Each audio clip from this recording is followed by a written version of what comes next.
Berarti orang Bali ini betul-betul melawan dengan tulus ikhlas.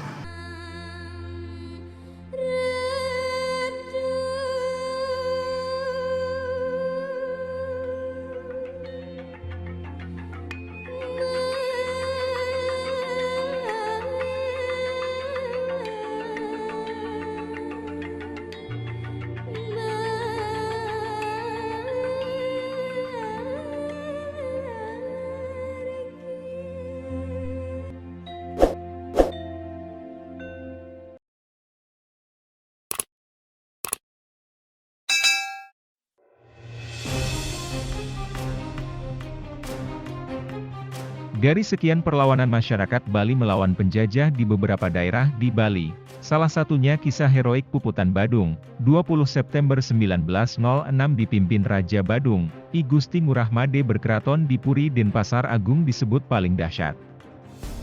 Menurut salah satu sejarawan Bali, Profesor Dr. A. Bagus Wirawan, S.U. di Denpasar mengatakan, Perlawanan yang paling dahsyat dan korbannya paling banyak itu yaitu pada waktu Puputan Badung 20 September 1906 itu dipimpin oleh Raja Badung yang berkeraton di Puri Denpasar, namanya I Gusti Ngurah Made aliasnya Cokorde Mantuk Ring Rane.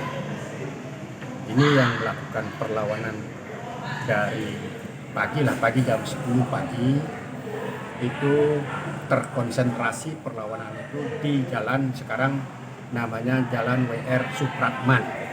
Sepanjang itu perang perlawanan terjadi. Belanda datang dari timur, dari benteng Bivak namanya Puri Siman yang sudah dikuasai sebelumnya. Itu markas besarnya Belanda yang mendarat di Sanur itu pada Sanur. Itu berangkat dari situ menyerang Raja Badung, Kerajaan Badung yang terkonsentrasi sepanjang jalan W.R. Supratman.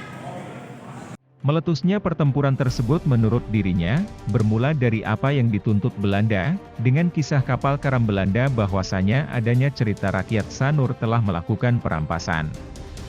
Cerita perampasan oleh rakyat Sanur tersebut tidaklah benar adanya. Karena Raja sudah bersumpah, rakyat Sanur bersumpah tidak melakukan perampasan terhadap barang-barang dan orang seisi kapal yang namanya Sri Komala itu yang meyakinkan Raja bahwa Raja adalah di posisi yang benar menurut adat agama orang Bali itu situ. Tapi Belanda menafsirkan lain.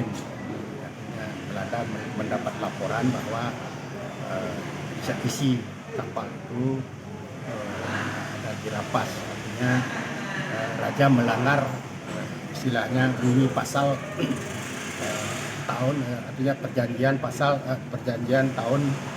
Pute itu tahun 1849 dan sebelumnya. Artinya raja-raja di Bali itu sudah sepakat dengan pemerintah Hindia Belanda untuk menghapuskan adat tawan karang. Tetapi peristiwa Sri Komala di Pantai Sanur itu dipakai alasan untuk bahwa raja itu melanggar aturan. Nah, inilah dipakai alasan oleh pemerintah gubernmen Hindia Belanda itu untuk melakukan ekspedisi militer menyerang Kerajaan Badung. Menurut dirinya, korban ditimbulkan dalam perlawanan tersebut menurut laporan Belanda serta saksi mata diperkirakan sekitar 2.000 sampai 3.000 orang dari Laskar Badung. Sedangkan dari pihak Belanda korban tidak begitu banyak karena Belanda memakai senjata api sementara Laskar Badung hanya memakai senjata tradisional berupa tombak dan keris saja.